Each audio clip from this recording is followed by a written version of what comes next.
First of all, thank you for inviting me to make this presentation.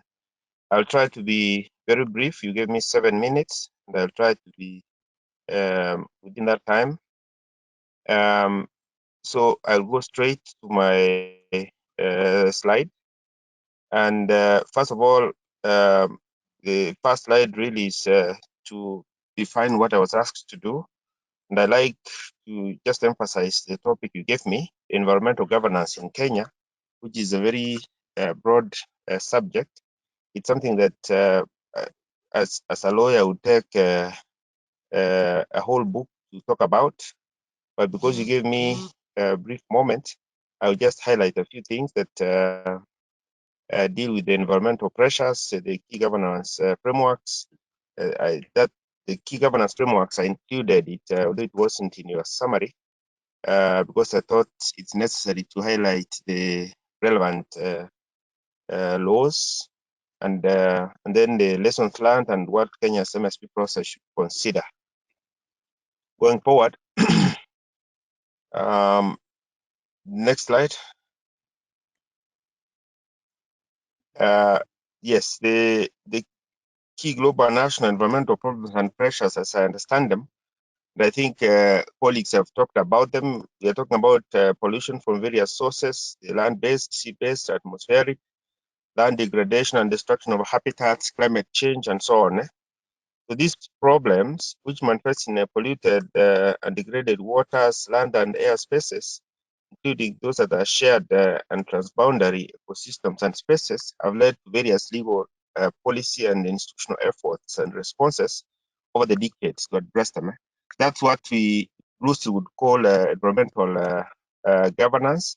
But the next slide also seeks to provide some understanding, some conceptual understanding of environmental governance. Next slide. Yes, so environmental governance includes the complex system of policy, legal, regulatory, and institutional frameworks, agencies, non-governmental actors, and the general population in terms of decision-making, management, and protection of the environment. Is that complex interrelationships between the instruments and also the various stakeholders. So environmental governance is a concept of political ecology and environmental policy. It emphasizes sustainability as the supreme consideration for managing all human activities as they relate to the environment. The emphasis on the whole system management.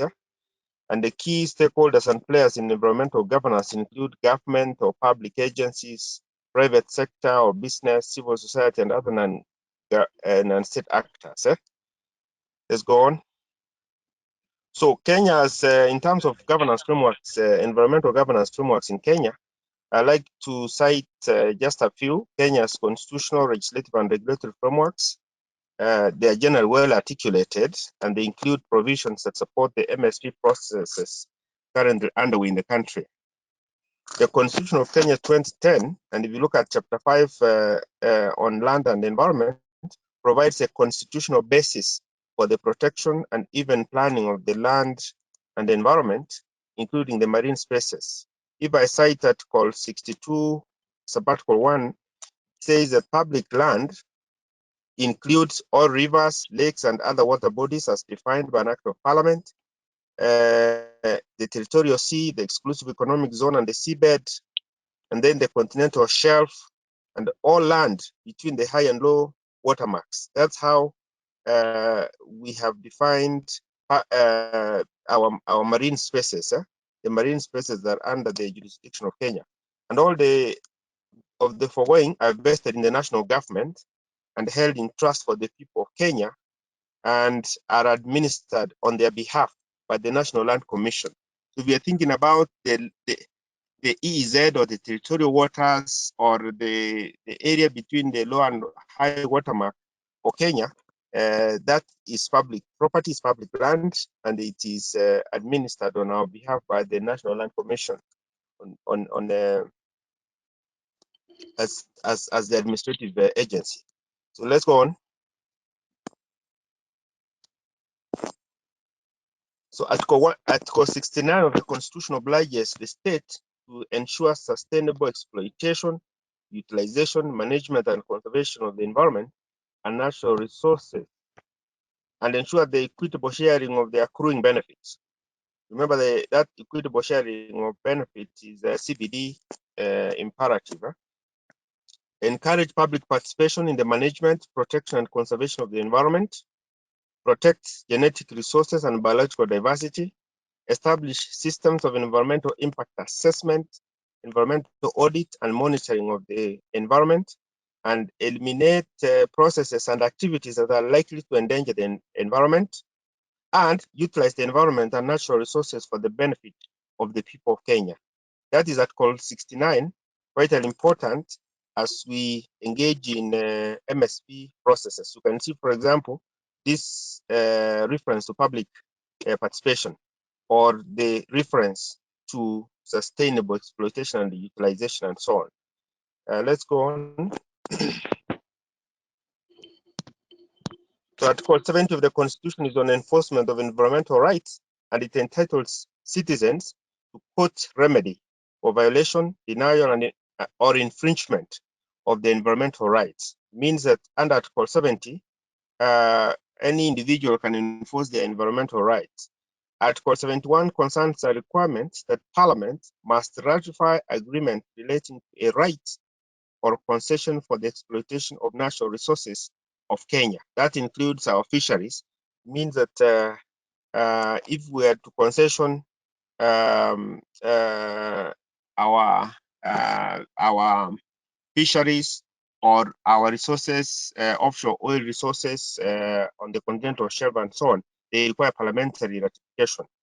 Article 2.5 and Article 2, Sub-Article 5 and Sub-Article 6 of the Constitution provide that the general rules of international law shall form part of the laws of Kenya, and importantly, that any treaty or convention ratified by Kenya shall form part of the law of Kenya under this Constitution.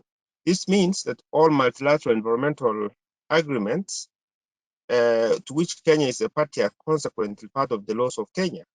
These laws that we call MIAs are global, they are regional and sub-regional instruments.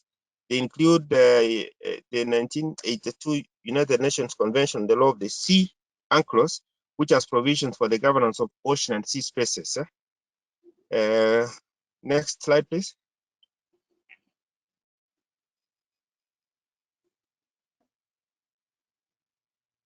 So the key legislative frameworks include the Environmental Management and Coordination Act 1999, as amended in 2015, and I'm citing particularly Section 55, as well as various sector laws for water, energy, forestry, wildlife, mining, and so on. And they include the Water Act 2016, the Forest Conservation and Management Act number 34 of 2016, Fisheries Management and Conservation Act number 35 of 2016, Wildlife Conservation and Management Act number 47 of 2013. There are also, in addition, devolution or country-related laws that come to bear because some of our counties are coastal counties. For example, the County Government Act, Intergovernmental Relations Act, and so on. These help us to link the national and the county government units. Let's go on. So back to the 1982 UNCLOS, to which Kenya is a party, is an all-important and pivotal instrument regarded as the constitution of the oceans, and which recognizes that problems of ocean space are closely interrelated and need to be considered as a whole. And that's very key, Madam Chair, for our understanding of how UNCLOS anchors MSP. It has direct relevance for the MSP process that Kenya is currently undertaking. And then our sub-regional instruments, the 1985 Convention, as amended in 2010, together with additional protocols, as many of you would know, the one on special protected areas and wildlife, the one on emergency, and the one on land-based resources and activities, LBA, and of course, the upcoming integrated coastal zone management protocol is of immediate relevance to Kenya's MSP process. That means that the obligations that are placed on countries by UNCLOS have been brought to the sub-regional level through the regional seas program that is the Nairobi Convention. Let's go on. Now, what are the key lessons learned in environmental governance? I would say 2 or 3. The first one is the importance of well-established governance frameworks and structures that are capable of implementation and enforcement, particularly constitutional, legislative, and regulatory tools that protect the environment and natural resource space from pollution and degradation. It's important that we have well-established governance frameworks. Now, as I said earlier, ours are fairly well articulated. The question is whether they are under implementation or we're in compliance and we are able to enforce those provisions. But it's important that we have them and they're well established. So need for better coordination is the need for better coordination mechanisms among government or public sector agencies themselves. You're talking about, for example, between the environment regulator, NEMA, and the fisheries management body, Kenya Fisheries Service or Kenya Forest Service, and so on. Those are the ones that we are talking about. And of course, their sector ministries as between themselves and between public sector and private sector and non-governmental actors in order to synergize regulation, because some of them are on regulation, management, some of the bodies, the public agencies are on management, others are on education and research and innovation, like say KEMFRI or KEFRI, production, environmental conservation. There are many civil societies that are in environmental conservation and sustainable utilization of environmental and natural resources. So all those various actors who have a part or the other in the governance of our marine resources ought to be better coordinated. Then number 3, they need to understand and undertake marine spatial planning in Kenya's territorial waters, the exclusive economic zone and the seabed and the continental shelf in order to account for and accommodate competing and often conflicting uses and demands on the marine spaces and resources. So we cannot overstate the need and the importance of marine spatial planning for our waters. As we come to the near the end, let's go to the next slide. So what should MSP process consider in environmental governance? Number 1, overall and strict compliance with legal and regulatory requirements, both in the process and in the outcome of MSP, including as to environmental impact assessments, strategic environmental assessments, audits, and so on. So this, what we call overall and strict compliance, we mean to say that the MSP process should not fall short of legal requirement or obligation. That's what we are saying. Anybody undertaking any aspect of this process should comply with legal and regulatory requirements. Alignment with the national, regional, and global policy goals and priorities, including as stated in Kenya Vision 2030. That's our key national policy instrument, and its series of medium-term plans, the MTPs. We are on the 3rd one now. And then the National Fisheries and Ocean Policy, Africa Agenda 2063 as our flagship regional policy instrument, and the 2050 Africa Integrated Maritime Strategy, and of course the UN Sustainable Development Goals.